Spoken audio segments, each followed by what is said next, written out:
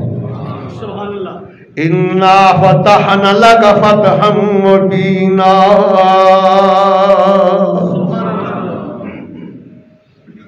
اللہ اکبر کبیرہ۔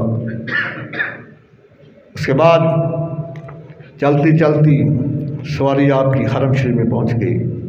محمد بن مسلمہ نے نکیل پکڑی ہوئی ہے،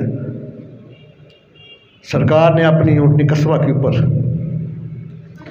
طواف کیا بیت اللہ شریف کا، آنکھوں سے آنسو بہہ رہے ہیں کہ یہ وہ بیت اللہ شریف ہے جہاں سے ظالم نے ہمیں نکلنے پر مجبور کر دیا تھا، آج ہم فاتحہ کے حیثیت سے آئے ہیں۔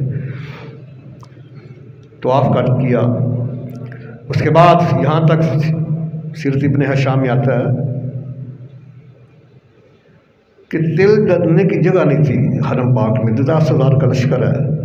جب سرکار نے طواف مکمل کیا نا تو صحابہ نے ایسے تلیاں پھیلا دی، صحابہ نے تلیاں پھلائیں سرکار کی سواری کے بعد، سرکار اور صحابہ کی تلیوں کے اوپر سوار ہو کے نیچے آئے ہیں اور پھر مقامی ابراہیم کے اوپر 2 نفل پڑے ہیں۔ اس کے بعد پھر آپ نے آب زمزم نوش فرمایا، تھوڑی دیر ٹھہر کے پھر وضو تازہ فرمایا۔ اب کفار یہ دیکھ کے حیران ہو گئے، چیخیں نکل گئی ان کی کہ جو سرکار اقدس کے جسم سے آپ پانی آب زمزم کا وضو کر رہے ہیں، جو نیچے قطرے گرتے ہیں تو صحابہ نیچے نہیں گرنے دیتے، صحابہ ایسے کھڑے ہیں، ہاتھوں کے اوپر لیتے ہیں، چہروں کے اوپر ملتے ہیں، سینے کے اوپر ملتے ہیں۔ سبحان اللہ۔ اس چیز کا حکم نہ خدا نے دیا نہ مصطفیٰ نے دیا، یہ بات میرے ذہن میں رکھ لینا۔ پانی کو چہروں کے اوپر ملنے کا حکم نہ خدا نے دیا نہ مصطفیٰ نے دیا، سینے کے اوپر وضو کا بچا ہوا پانی ملنے کا حکم نہ خدا نے دیا نہ مصطفیٰ نے دیا۔ اس کا مطلب یہ ہے کہ عشق اور ادب کسی حکم کے محتاج نہیں ہوتے۔ سبحان اللہ، سبحان اللہ۔ ہر وہ کام سرکار کی عشق ادب میں کرنا جائز ہے جس کی شریعت نے مخالفت نہ کی ہو۔ عشق اور ادب کسی حکم کے محتاج نہیں ہوتے۔ اللہ اکبر کبیرہ۔ سرکار جب فارغ ہوئے تو اس کو طلب کیا، جو کلید بردار ہے بیت اللہ کا، عثمان بن طلحہ اس کا نام ہے، اس کو بلایا۔ عثمان بن طلحہ خود اپنی بات سناتا ہے، کہتا ہے کہ ہجرت سے 1 دن پہلے محبوبہ کبریا کی میرے ساتھ ملاقات ہوئی اور مجھے انہوں نے دعوت اسلام دی، تو میں نے مذاق اڑایا، میں آپ کے دین کو قبول کر سکتا ہوں، اپنے نیا دین نکالا ہوا ہے، استغفر اللہ۔ اور عثمان بن طلحہ فرماتا ہے کہ ایک دن میں نے سرکار سے بڑی بدتمیزی کی مکہ میں، ہجرت سے پہلے کی بات ہے، خود بتا رہا ہے وہ کلید بردار، سیرتیں اپنے شام اٹھا کے دیکھیں، دارالحج النبوہ کی دوسری دل اٹھا کے دیکھیں، تو کہتا ہے لیکن میں حیران ہوں کہ آپ نے کمال بردباری کے ساتھ میری تمام باتوں کا جواب دیا، کسی بات کے اوپر مائنڈ نہیں کیا، غصہ نہیں کیا۔ ہاں ایک بات مجھ سے فرمائی، عثمان یاد رکھ ایک دن وہ آئے گا جب یہ چابی میرے پاس ہوگی بیت اللہ شریف، اور میں جس کو چاہوں گا عطا کروں گا۔ یہ عثمان بن طلحہ کر رہا، جب سرکار نے پیغام بھیجا تو کہتا میری کیا مجال تھی، میں حاضر نہ ہوتا۔ جب میں چابی لے کر حاضر ہوا، چابی دی نا، تو سرکار نے آیا کہ عثمان یاد کرو، وہ دن یاد کرو، میں نے کہا تھا نا ایک دن چابی میرے ہاتھ میں ہوگی۔ عرض کیا حضور آپ نے کہا تھا، اور اسی وقت قدموں پہ گلا کلمہ پڑھ کے مسلمان ہو گیا۔ جب وہ مسلمان ہو گیا تو سرکار نے کیا فرمایا، مَيَأْخُذُوهَا خَالِدَةً طَالِدَةً، اب میں یہ چابی تمہیں دیتا ہوں، خذوہا، اس کو رکھ لے، چابی چونکہ مونس ہے اس لیے ہا بھی ضمیر بھی مونس کی آئی ہے، خذوہا اس کو رکھ لے، خالدۃ طالدہ، اب میں تمہیں ہمیشہ ہمیشہ کے لیے دے رہا ہوں، یہ چابی تمہیں ہمیشہ ہمیشہ کے لیے دے، جو تجھ سے چھینے گا وہ ظالم ہوگا، اور 1400 تو 36 سال ہو گیا مکہ کو فتح ہوئے، ابھی تک چابی اسی نسل سے میں چل رہی ہے اور قیامت تک اسی کے پاس رہے گی، کیونکہ میرے آقا کا مقام یہ ہے کہ تیرے منہ جھڑی گل نکلے او تیرے، یا رسول اللہ یا حبیب اللہ، تیرے منہ جھڑی گل نکلے او تیرے، جیڑا تو اشارہ کریں اوہ تقدیر، اللہ سچے کیتیاں بڑائیاں تیرے نام دیاں، ہر پاسے پیاں ہر پاسے پیاں نے دہائیاں تیرے نام دیاں،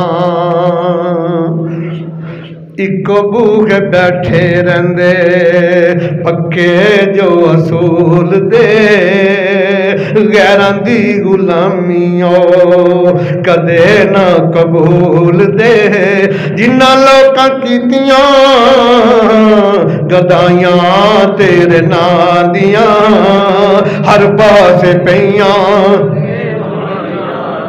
ہر پاس پیاں نے دعائیاں تیرے نام دیاں۔ اللہ اکبر کبیرہ۔ اس کے بعد آئیے ذرا مدارج النبوت کی دوسری جلد ہے۔ مولا کائنات فرماتے ہیں کہ سرکار نے مجھے کہا جو بت رہ گیا نا، کچھ تو بت وہ تھے جو سرکار نے ایسے چھڑی سے گرا دیے، اور ساتھ سورہ بنی اسرائیل 15ویں پارے کی آیت نمبر 81 پڑھنے ہیں سرکار۔ دیکھو صاحب ہر چیز کو محفوظ رکھا ہے، چھڑی سے بتوں کو گرا رہے ہیں، جس کو لگاتے ہیں چھڑی وہ منہ کے بار گرتا ہے زمین۔ 360 بت اس وقت سے بیت اللہ شریف کے اوپر گرتے جب مکہ فتح ہوا ہے، تو سرکار ایسے چھڑی کے ساتھ لگاتے جاتے ہیں، وہ بت نیچے گرتے ہیں منہ کے بل، اور سرکار پڑھ کیا رہے ہیں 15واں پارہ سورہ بنی اسرائیل کی آیت نمبر 81، اور مارا قل جاء الحق وزهق الباطل ان الباطل كان زهوقا، آیا حق آ گیا اور باطل مٹ گیا، اور بے شک باطل مٹنے کی چیز ہے، ہمیشہ فتح حق کی ہوتی ہے، یہ باطل مٹ گئی یہاں بھی اور وہاں بھی، مقابلہ ضرور کرتا ہے باطل حق کا، لیکن کبھی باطل حق سے جیت نہیں سکتا۔ قرآن مقدس میں ایک اللہ تعالیٰ نے بڑے کمال آیا میں سب فرمایا کہ اگر کنتم العالون ان کنتم مومنین، میں تم کو پوری دنیا کو حکمران بنا دوں اگر تم مومن ہو۔ مسلمان کی بات نہیں کی، مسلمان اور چیز ہے، مومن اور چیز ہے، اسلام اور چیز ہے، ایمان اور چیز ہے۔ کبھی مجھے وقت ملا میں پورا لیکچر اس کے اوپر دینا اسلام کیا ہے ایمان کیا ہے، لیکن میں تم مختصر بتا دیتا ہوں کہ جملہ ارکان اسلام کو زبان سے ان کا اقرار کر لینا یہ اسلام ہے، لیکن دل و جان کے ساتھ عمل کرنا چاہے جان قربان ہو جائے اس کو ایمان کہتے ہیں۔ رابی ہے نا، انہوں نے کلمہ پڑھ لیا کہ حضور ہم ایمان لے آئے، فرمایا یہ نہ کہو بلکہ یہ کہو کہ اسلمنا، ہم اسلام لے آئے، ابھی ایمان تو تمہارے دلوں میں داخل ہی نہیں ہوا۔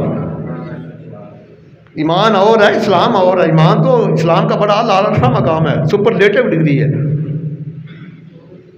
یہ سمجھو کہ اسلام بیس ہے اور اس کی پیک جو ہے وہ ایمان ہے۔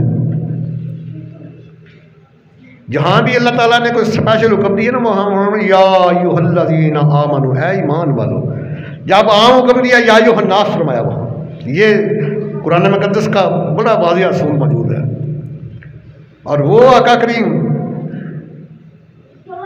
کہ وہ اتنے عظیم غیب سے نوازا گیا کہ ہزاروں صحابہ جو ہیں نا، ہزاروں لوگ آپ کے علم غیب کی وجہ سے صحابی بنے ہیں۔ میں ایک اور یہ بات بیان کر دوں، عمیر بن وہب یہ بڑا مکے کا بہت بڑا چلاک مکار اور عیار کافر تھا، یہ بڑا پریشان ہے۔ صفوان بن امیہ کا یہ بڑا گہرا دوست بھی تھا۔ صفوان بن امیہ بھی آپ کو پتا بہت بڑا دشمن اسلام تھا، تو بہت بڑا امیر تھا، اس وقت کارہ پتی بندہ تھا۔ اس نے اپنے دوست عمیر ابن وہب سے پوچھا تمہیں کیا ہو گیا ہے، بڑے پریشان ہو؟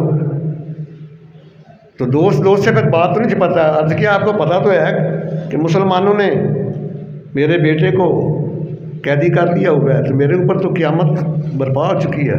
اس نے کہا کوئی بات نہیں، یہ میری سواری بھی لے لو، یہ میری تلوار بھی لے جاؤ، تو جاؤ مدینہ شریف، معاذ اللہ مسلمانوں کے نبی کو شہید کر دو، تو بیٹے کو لے آؤ، اگر تمہیں کچھ ہو گیا تو میں وعدہ کرتا ہوں میں ساری عمر تیرا سارا قرضہ بھی اتاروں گا، تیرے گھر والوں کی کفارت بھی کروں گا۔ عمیر ابن وہب وہاں سے نکلا بڑا خوش، سواری بھی بڑی کمال کی دی اس نے، صفوان بن امیہ نے، سردار نے، تلوار بھی اپنی دے دی۔ جب آیا نا مدینہ المنورہ تو باہر اونٹ کو بٹھایا، اس کے گھٹنے کو باندھا، گلے میں تلوار لٹکائی، تو آگے دیکھا اندر صحابہ کرام کا جمع غفیر ہے، تو صحابہ کی جہاں جوتیاں تھیں نا ان کے اوپر ہی بیٹھ گیا۔ جب دیکھا کہ جمع غفیر ہے، سرکار اپنی زیارت سے مستفید فرما رہے ہیں، صحابہ زیارت کر رہے ہیں، کبھی وہ ذہن میں تو لاؤ نا کہ جب سرکار تشریف فرما ہوں گے، صدیق اکبر پاس ہوں گے، فاروق اعظم ساتھ ہوں گے، عثمان غنی پاس ہوں گے، مولا کائنات پاس ہوں گے، بلال حبشی پاس ہوں گے، سلمان فارسی ہوں گے، تو وہ نظارہ کیسا ہوگا؟ میرا تو یہی ایمان کہتا ہے کہ کتنے رنگین تیری محفل کے نظارے ہوں گے، کتنے رنگین تیری محفل کے نظارے ہوں گے، جب تیرے پاس تیرے یار پیارے ہوں گے، یا رسول اللہ یا حبیب اللہ، جب تیرے پاس تیرے یار پیارے ہوں گے، کتنے رنگین تیری محفل کے نظارے، کتنے رنگین۔ تصور میں لیا کہ وہ منظر کیسا ہوئے گا، ذرا اکھاں بند کرو، تصور میں لیاؤ جو صحابہ کرام بیٹھے ہوں گے سرکار دے قدمین شریفین دے وچ، تے اپنا چہرہ نور دی زیارت ہو رہی ہوئے گی۔ تے میں بڑی باری انہوں نے کہ صحابہ جڑے نے صحابی عمل نہ لفظ نہیں، نگاہ مصطفیٰ دے فعل نہ لفظ لے، کیونکہ ساری دنیا دے غوث قطب ڈال کٹھے ہو جان ایک صحابی دے مقام نو نہیں پہنچ سکتے۔ عمل جننے مرضی کرتے رہن، حج بھی کرن، جہاد بھی کرن، زکات، نماز، روزہ، صدقہ ہر کام کرن، لیکن ایک وہ صحابی ہے جن نے کوئی اپنا نیک کم بھی نہیں کیتا سوائے سرکار دے صحابیت تو، وہ بھی انہاں ساری دنیا دے غوث قطب ڈال افضل ہے۔ ایک وہ صحابی ہے جڑا 1 گھنٹے دا صحابی ہے، 1 گھنٹے دا صحابی سرکار کی بارگاہ میں آیا، چہرہ انور دی زیارت کی، کلمہ پڑھیا، مسلمان ہو گیا، 1 گھنٹے بعد وصال ہو گیا۔ وہ بھی انہاں ساری دنیا دے گا اس کو تب تک افضل پتہ چل گیا کہ صحابہ جڑے نے عمل دی وجہ نال افضل نہیں، نگاہ مصطفیٰ دے فیض دی وجہ نال افضل نہیں، کیونکہ صحابہ وہ صحابہ ہر صبح جن کی عید ہوتی تھی، صحابہ وہ صحابہ ہر صبح جن کی عید ہوتی تھی، خدا کا قرب حاصل تھا نبی کی، خدا کا قرب حاصل تھا نبی کی دید ہوتی۔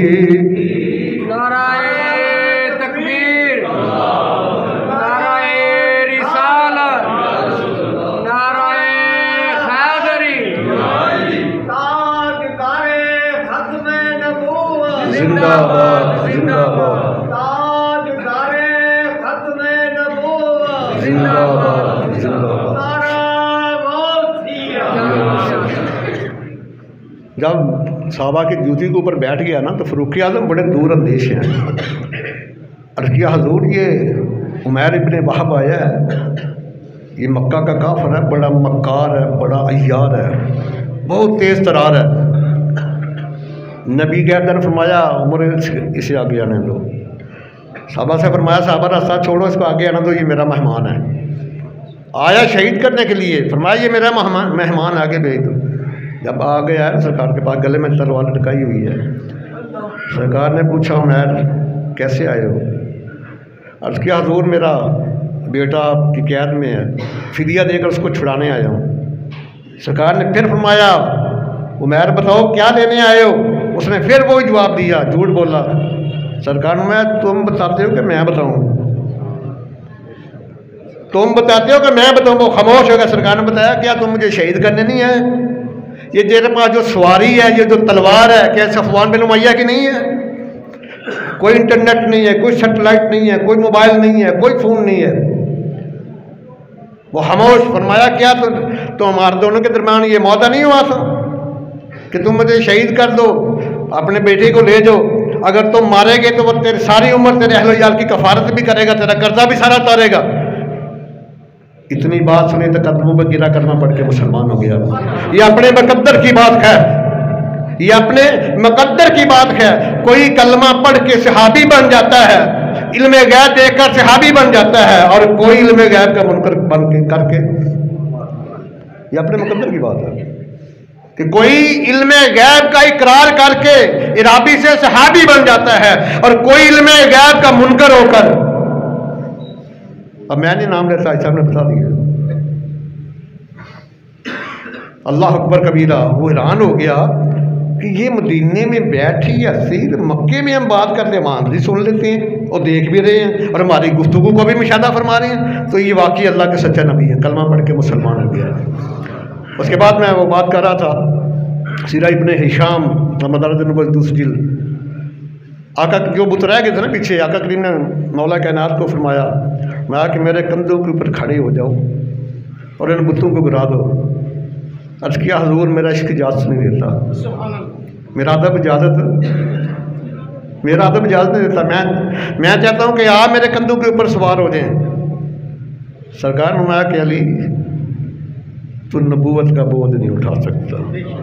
یہاں شیعہ جو ہے نا مورخ بڑا چیز ہے، کہتا ہے کہ غار ثور کا موقع صدیق اکبر نے تقریباً 2 میل کندھوں کے اوپر سوار کر کے سرکار کو غار میں لے گئے ہیں، اور یہاں ہے کہ علی تو نبوت کا بوجھ نہیں اٹھا سکتا۔ مولا کائنات سے کبھی کسی نے سوال کیا نا، جب آپ بنے نا امیر المومنین، فرمایا حضور سب سے بہادر کون ہے؟ آپ نے پوچھا، لوگوں نے کہا انت یا علی، حضور آپ؟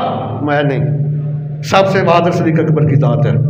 جنگ بدر کا مقام تھا، جب ٹیلے کے اوپر ایک بنایا گیا نا جھونپڑا دیا، ہم نے کہا کون ہے جو اللہ کے محبوب کی حفاظت کر رہی ہیں، باڈی گارڈ بنے؟ میں کوئی نہیں آگے، وہ صدیق اکبر کی ذات سے جو آگے بڑھی۔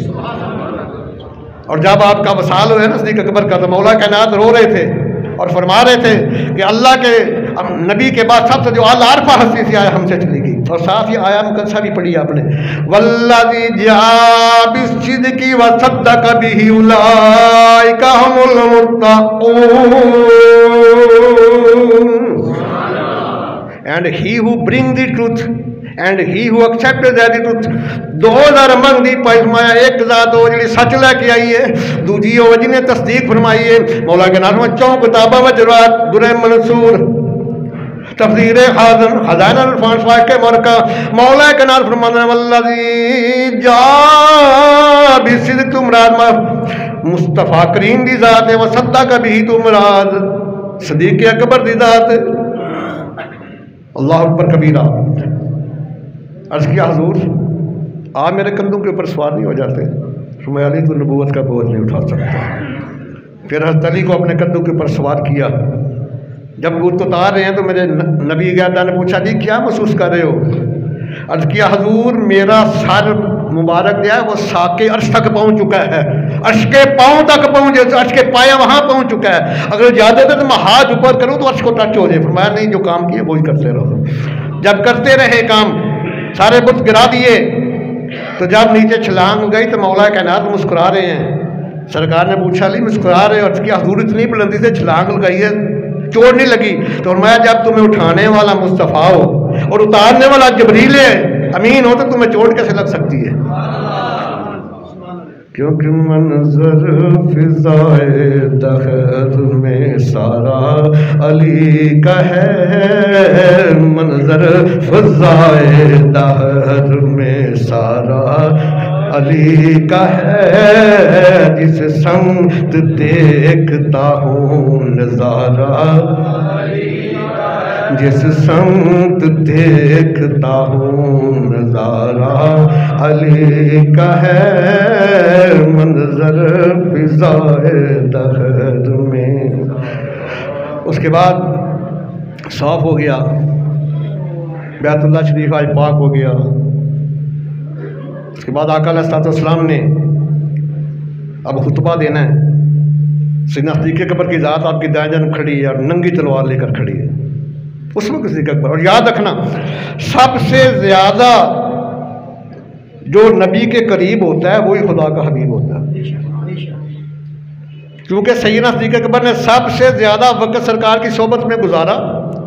سب سے پہلے مسلمان بھی آپ ہیں، سب سے پہلے اسلام کے خطیب بھی آپ ہیں، سب سے پہلے امیر حج بھی آپ ہیں، اور سب سے پہلے سرکار کے خلیفہ بھی آپ ہیں، سب سے پہلے آپ کے وزیر بھی آپ ہیں۔ ابو بکر کا معنی یہ ہے اسلام کی پہلی بہار بھی آپ ہیں۔ بکر کسے کہتے ہیں؟ ابو بکر، بکر کا باپ۔ یہ اب شادی کے بعد ملتی ہے نا کنیت، ابو بکر بکر کا باپ۔ ابھی آپ کنوارے صاحب کو لوگ ابو بکر کہتے ہیں، نام تو آپ کا عبداللہ ہے۔ بکر عربی میں کہتے ہیں جب کوئی مالی باغ لگاتا ہے نا تو پھل لگنے سے پہلے آپ کو پتہ ہے بور لگتا ہے، جب پہلا بور لگتا ہے نا اس کو عربی میں بکر کہتے ہیں۔ میں کہ اسلام کی پہلی بہار صدیق اکبر ہے۔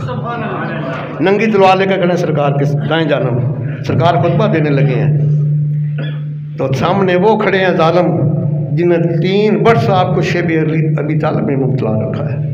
وہ ہیں جو بڑے بڑے وہ تو بات کہتے ہیں، میں نہیں کہہ سکتا، میری زبان جانے تھی، بڑے بڑے جنہوں نے بدتمیزیاں کی، طوفان نے بدتمیزی پر پا رکھا، وہ سامنے کھڑے ہیں۔ جنہوں نے سیدنا امیر حمزہ علیہ السلام کو شہید کرایا وہ سامنے کھڑے ہیں۔ جنہوں نے تابڑ توڑ حملے کیے 2 ہجری کو بھی مدینہ کے اوپر، 3 ہجری کو بھی مدینہ کے اوپر، 5 ہجری کو بھی مدینہ کے اوپر، وہ سامنے کھڑے ہیں۔ اسلام کو نقصان پہنچانے والے، مسلمانوں کو مکے سے نکالنے والے سامنے کھڑے ہیں۔ تو میرے آقا کریم نے فرمایا کہ سنو، تمہیں پتہ ہے میں تمہارے ساتھ آج کیا سلوک کرنے والا ہوں؟ آپ سب کی گردنیں پرہم ہیں، لڑ رہے ہیں، لیکن انہوں نے کچھ لوگوں نے کہا ہمیں آپ سے اچھے سلوک کی، تو اس لیے کہ انتا نبی کریم وَأَخُوٌ کریم وَإِبْنُ أَخٍ کریم، مایا کہ آپ بڑے کریم ہیں اور آپ کے باپ بھی بڑے کریم تھے۔ حسن وہ ہے جس کی گواہی سوتن بھی دے، سچائی وہ ہے جس کی گواہی منکر بھی دے۔ وہ کافر ہو کر حضرت عبداللہ علیہ السلام کی عظمت کا بیان کر رہے ہیں، تو کلمہ پڑھ کے ان کے ایمان کا انکار کرتا ہے، پھر تیرا حشر کیا ہوگا؟ یہ الفاظ ہیں، اٹھا کے دیکھ لیں۔ فرمایا کہ انت نبی کریم و ابن اخ کریم وقد قدرت، آپ بڑے کریم ہیں، آپ بڑے کریم کے بیٹے ہیں اور آپ کو اللہ نے بڑا اختیار بھی دیا ہے۔ لیکن سنو میرے آقا کریم نے کیا فرمایا؟ میں آج میں تمہارے ساتھ وہی سلوک کرتا ہوں جو یوسف علیہ السلام اپنے بھائیوں کے ساتھ کیا تھا۔ لا تثریب علیکم الیوم، آج تمہارے اوپر کوئی گرفت نہیں۔ اذهبوا فانتم الطلقاء، جاؤ چلے جاؤ، میری طرف سے میں نے تمہیں معاف کیا، تم آزاد ہو۔ لیکن وہ یہ بات کہہ گئے کہ انت نبی کریم و ابن اخ کریم، وہ بتا کے دنیا والوں کے شان وکھرایا منا دے لال دا، شان وکھرایا منا دے، کوئی بھی سونا نہیں سنے دے نال دا شان میرا تے ایمان ہے اس گل تے، او ہے واقف تیرے میرے۔ یہ میری بات نہیں، میں بخاری حدیث کا ترجمہ بیان کر رہا ہوں، میں نے کبھی شعر اپنی طرف سے نہیں پڑھا۔ بخاری شریف کی پہلی جلد ہے، صفحہ 59 اٹھا کے دیکھیں، 59 صفحہ ہے۔ سرکار نے پہلے اللہ کی قسم کھائی ہے، پھر حدیث روایت فرمائی ہے۔ ایسا پتہ تھا ظالم نجدی ہوں گے جو میرے علم غیب کا انکار کریں گے۔ میں تو کہتا ہوں یار سارے جھگڑے چھوڑ دو، یہ فرقے چھوڑ دو، نبی کا معنی تم کر لو، بس سارے جھگڑے ختم ہو جائیں گے۔ دیکھنا نبی کوئی پراپر ناؤن تو نہیں نا، آدم علیہ السلام پراپر ناؤن ہے، نوح علیہ السلام پراپر ناؤن ہے، ابراہیم پراپر ناؤن ہے، موسیٰ پراپر ناؤن ہے، عیسیٰ پراپر ناؤن ہے، لیکن نبی تو پراپر ناؤن نہیں ہے۔ نبی کا ترجمہ کر لو، یہ جتنے بد عقیدہ ہیں، ان کے جتنے بھی غلط عقائد کی بنیادیں وہ زمین بوس ہو جائیں گی۔ نبی نبات نکلا ہے، عربی دنیا کی فصیح و بلیغ زبان ہے، ہر اسم کا مادہ ہے، مصدر ہے، روٹ ہے، جڑ ہے، بیس ہے۔ نبی کہاں سے نکلا؟ نبا، نون بار الف سے، جس کی جمع الانباء، خبریں۔ اور 100 سے زیادہ تراجم مارکیٹ میں موجود ہیں ان لوگوں کے. کسی ماں کے لال نے نبی کا ترجمہ نہیں کیا, نبی کا نیچے نبی لکھا ہے. ایک نے بڑی اس نے تیر چلایا ہے, اس نے کہا, اس نے نبی کا ترجمہ لکھا مخبر. استغفر اللہ, تمام کا وہ استغفر. اگر نبی کو مخبر مان لو تو جتنے ٹی وی کے نیوز کاسٹر صاحب کو نبی ماننا پڑ جائے گا. مخبر کسے کہتے ہیں؟ جو فرش پر رہ کے فرش کی خبریں دیتا ہے. اس کے سامنے دیوار کے اوپر بھی نہیں, پیپر ٹیبل کے اوپر ہی پڑے تھے. مخبر اس کو کہتے ہیں جو زمین پر رہ کے زمین کی خبر دے, اور جو فرش پر رہ کے عرش کی خبر دے اسے کہتے ہیں communicator of the unseen, communicator of the hidden news. غیب کی خبریں دینے والا, چھپی ہوئی باتیں بتانے والا. نبی کا معنی کر دو, تمہارے تمام جو ہے فرقے ختم ہو جائیں گے دنیا سے. ایک ہی جماعت بنتی ہے جو سرکار کے غلام جماعت اہل سنت و جماعت. نبی کا معنی کر کے دیکھ لو. معنی اس لیے کہ کئی دن کے ہلاک فاضل کی جتنی عمارتیں زمین بوز ہو جاتی ہیں, ان کی دکانداری ختم ہو جاتی ہیں. لوگ کیسے ان کے پیچھے جائیں گے؟ یہ کیسے لوگوں کے ایمان کے اوپر ڈاکے ڈالیں گے؟ کیسے لوگوں کے ایمانوں کو چھینیں گے؟ اللہ اکبر کبیرہ. اس کے بعد پھر آقا علیہ الصلوۃ والسلام نے فرمایا بلال حبشی ادھر آؤ. عرض کیا لبیک یا رسول اللہ. یہ آج نعرہ, یہ صحابہ کا نعرہ ہے. کیا مانا لبیک یا رسول اللہ؟ میری جان, مال, اولاد, ہر چیز حاضر قربان ہے آپ کے اوپر. اور اہل محشر جب سرکار دے وہ بھی کہیں لبیک یا رسول اللہ. لبیک یا رسول اللہ, میں حاضر ہوں, میں حاضر ہوں. اس میں کون سا بھائی غیر اسلامی کوئی بات ہے؟ لبیک یا رسول اللہ, میں حاضر ہوں آپ کے. بلایا بلال کو, عرض کیا لبیک یا رسول اللہ, میں آج ظہر کی اذان آپ پڑھوں. صحابہ نے بڑا کر, تقریباً 10,000 صحابہ کی جماعت ہے. عرض کیا حضور آج کسی اور کی ڈیوٹی نہیں لگا دیتے؟ میں جب مار کھانے کی باری ہے تو مار بلال کھائے تو جان کی اور پڑے, آج بلال ہی جان پڑے گا. مسنبی کا مؤذن بھی بلال ہے, آج حرم شریف کا مؤذن بھی یہی بنے گا. ظہر کی نماز کی اذان کا وقت آیا, کیا بلال اذان پڑھو. عرض کیا حضور وہاں تو مسجد نبوی شریف میں تو چبوترا ہے, صفا چبوترے کہتے ہیں, اونچی جگہ کہتے ہیں نا صاحب صفا, چبوترے والے ادھر بیٹھ کے دین کی تعلیم حاصل کرتے تھے. اور یہ ایک اور بات ذہن میں رکھو, ہمارے اکثر ائمہ کرام یہاں بیٹھے ہوتے ہیں کہ عین مسجد میں اذان کہنے کی شریعت میں اجازت نہیں ہے. عین مسجد میں اذان کہنے کی, خارج از مسجد جگہ پہ اذان کہی جائے. کہیں پہ جو میں نا بانی مسجد اس نے ممبر کے آگے تھوڑی جگہ رکھی ہوتی ہے, مخصوص کی ہوتی ہے, تو ویسے ہم جیسے اجرے میں پڑھ رہے اذان ایسے اندر علیحدہ جگہ رکھی ہوتی ہے. لیکن عین مسجد میں نماز کی اذان دینے کی اجازت نہیں ہے, نہ میت رکھنے کی اجازت. نماز جنازہ پڑھی جا سکتی ہے لیکن میت نہیں مسجد میں رکھی جا سکتی. آگے کچھ اسپیشل کمرہ بنا اس میں ہو تو پیچھے کھڑے ہو کر نماز پڑھ سکتے. تو عرض کیا حضور وہاں تو مسجد نبوی شریف نذان پڑھتا تو چبوترے پہ کھڑا ہوتا, یہاں کا کہاں پڑھو, یہاں کو ایسی جگہ نہیں. یہ مسجد والے حضرات بھی آ رہے ہیں, یہ جو شیطان نے تالا لگایا نا یہ پر ان کو کھولو. اور یہ حقیقت میں جنت کا اکاؤنٹ ہے. اور جو صاحب ثروت ہے 100 سے کم نہ دیا کرو. یہ اللہ تعالیٰ کے گھر کے تقدس کے خلاف ہے یہ بات کہ بچوں کو ہم 100 200 سے دیں, جب بچوں کی باری 10-20 ڈال دیں. اور اسی کا دیا اس کے راستے میں دیا نا, ہمارا اس میں کیا کمال ہے. تو فرمایا بلال آؤ. عرض کیا حضور کہاں اذان پڑھوں؟ فرمایا آج کعبے کی چھت کے اوپر کھڑے ہو جاؤ, جہاں کسی کو چڑھنے کی اجازت نہیں ہے. بلال حبشی کعبے کی چھت کے اوپر کھڑے ہو کر اذان پڑھو. آج دنیا کو پتہ چل جو سرکار کا ہو جاتا ہے, کعبہ بھی اس کے پاؤں کے نیچے آ جاتا ہے. بلال حبشی نے جب اذان پڑھی لرز گیا پورا اپنا مکہ شریف. اذان پڑھی, اس کے بعد ایک دیکھا ایک بندہ جو ہے نوجوان ہے وہ نقلیں اتار رہا. سرکار نے اسے بلایا, ادھر آؤ, کیا کر رہے؟ کہتا میں کالے بلال کی نقلیں اتار رہا تھا. میں دوبارہ پڑھو نا ذرا. اس نے جب اذان پڑھی بڑا خوش الحان تھا. ابو محذورہ اس کا نام ہے. اس نے کہا سرکار نے میرے سینے پہ اور سر پر ہاتھ پھیرا، میری دل کی دنیا بدل گئی، قدموں پہ گرا، کلمہ پڑھ کے مسلمان ہو گیا۔ میں آج جب تک تیری زندگی ہے حرم شریف کا مظہر تو رہے گا، اس کو بھی مظہر بنا دیا، اس لیے کہ میں نے در رسول پہ دل کو جھکا دیا، میں نے در رسول پہ دل کو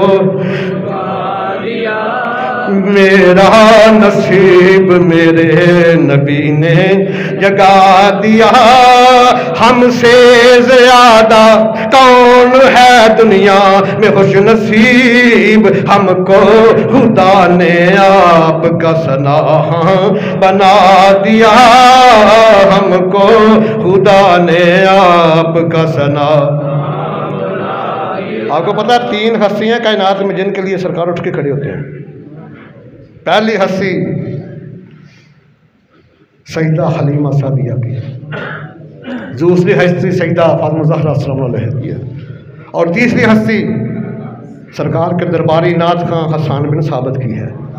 ہم سے زیادہ کون ہے دنیا میں خوش نصیب، ہم کو خدا نے آپ کا ثنا دیا، میں نے در رسول پہ دل کو جھکا دیا، میرا نصیب میرے نبی نے جگا دیا۔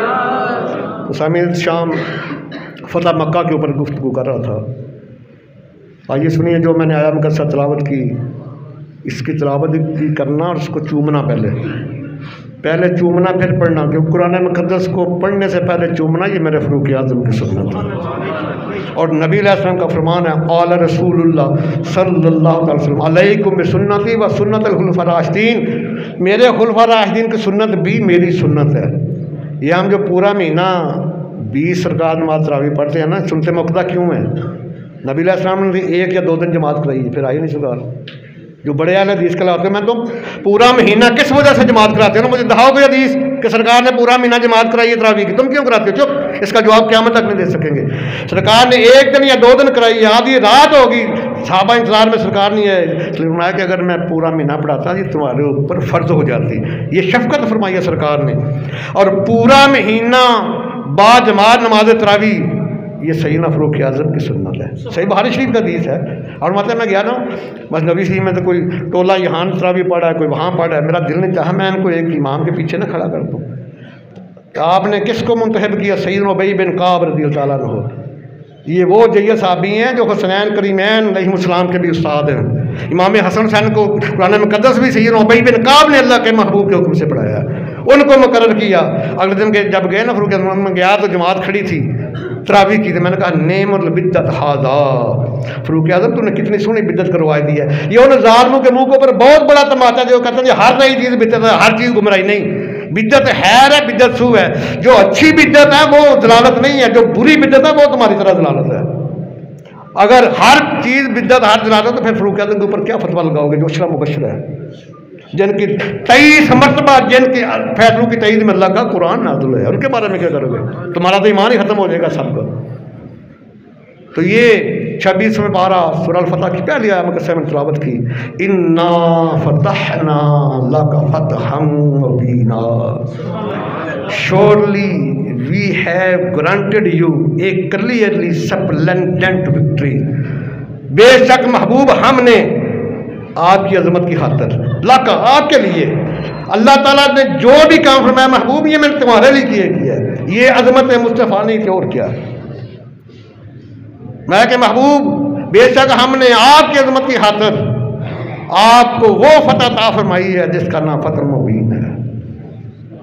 کچھ لوگ کہتے ہیں کہ اس سے مراد بدر کی فتح ہے، کچھ کہتے ہیں جی احد کی فتح ہے، کچھ کہتے ہیں جی صلح حدیبیہ ہے۔ صلح حدیبیہ کوئی شک نہیں، صلح حدیبیہ سے باب کھلا تھا نا فتح مکہ کا، لیکن حقیقت میں یہ فتح مکہ ہے جس کو فتح مبین کہا گیا ہے۔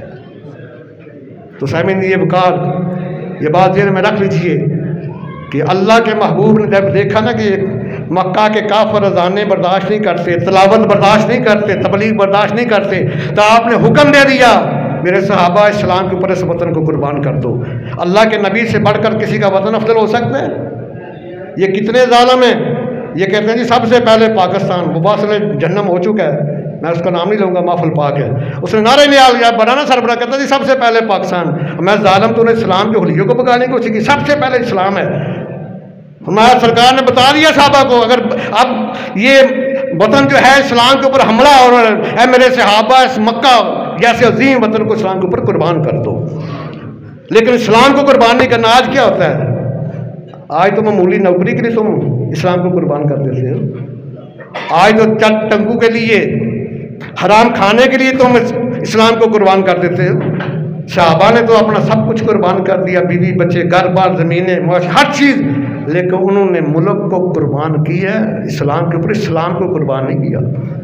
اور یہی 10 جو رمضان مبارک ہے، 10 رمضان مبارک 8 ہجری کو مکہ فتح ہوا ہے، آج سے 1436 سال پہلے کی بات ہے، اور یہ عظمت انسانیت کا عظیم دن ہے 10 رمضان مبارک۔ تو اس میں آپ نے عہد کرنا یا الہی اگر اسلام کے اوپر کوئی مشکل وقت آتا ہے تو ہم تن من دل سب کچھ قربان کر دیں گے، لیکن تیرے دین کے اوپر آنچ نہیں آنے دیں گے۔ بات ہے انشاءاللہ یا رب مصطفیٰ استقامت کی دولت عطا فرما۔ بھائی ایک دو فطرانے کے بارے میں بھی بات سن لیں۔ حکم تو یہ ہے کہ صرف کھانے پینے کا نام روزہ نہیں، آپ کے جملہ ہر اعضاء کا اللہ کے نافرمانی سے رک جانے کا نام روزہ ہے۔ تو زبان کا بھی روزہ، اکثر روزے سے بندے بھی ہودہ گفتگو کر جاتے ہیں جس سے روزے کی صحت میں فرق پڑتا ہے۔ تو اللہ کے محبوب نے شفقت فرمائی، فطرانہ واجب قرار دیا، تاکہ اور یہ بھی فرمایا کہ جب تک وہ فطرانہ ادا نہیں نہ کرتا اس کا روزہ زمین آسمان درمیان معلق رہتا، لٹکا رہتا، قبول نہیں ہوتا جب تک فطرانہ ادا نہ کرے۔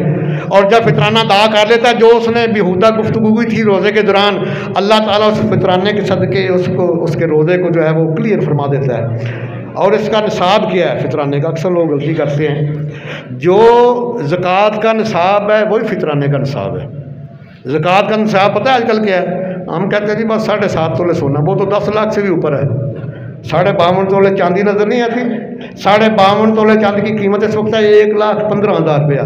جس بندے کے پاس 1,15,000 ایک سال میں رہے قرضہ نکال کر، اس کے اوپر زکوٰۃ بھی فرض ہے، فطرانہ بھی واجب ہے۔ جو اس سے کم کا مالک ہے اس کے اوپر فطرانہ واجب نہیں، اگر دے گا تو نفلی ہو جائے گا، لیکن جو صاحب نصاب ہے اگر وہ فطرانہ ادا نہیں کرتا تو اس کا روزہ قبول نہیں ہوتا، زمین و آسمان درمیان لٹک رہتا ہے۔ اس لیے یہ تقریباً 2.25 کلو جو ہے وہ آٹا، یا 4.5 کلو جو، یا 4.5 کلو کھجور، یا 4.5 کلو کشمش، یہ ہے کم از کم جو فطرانہ سے بنتا ہے وہ 320 روپے ہے۔ 2.25 کلو آٹے کی کم از کم جو ہے وہ 320 روپے ہے۔ تو سب سے زیادہ حقدار صدقہ فطرانہ کی آپ دعوت اسلامی ہے، تقریباً 200 سے زیادہ مالک میں کام کر رہی ہے، بغیر کسی نوٹ کے، بغیر کسی ووٹ کے۔ سب سے زیادہ حقدار وہ ہے، جا کے دیکھو جامعۃ المدینہ میں کتنی دنیا پڑھ رہی ہے، فلانے مدینہ میں جا کر دیکھو کتنی دنیا تعلیم حاصل کر رہی ہے۔ ان کو 3 وقت کا بعد کھانا بھی دیا جاتا ہے، رمضان ہے سحری افطاری دی جاتی ہے، ان کے کھانے پینے کا بندوبست کیا گیا۔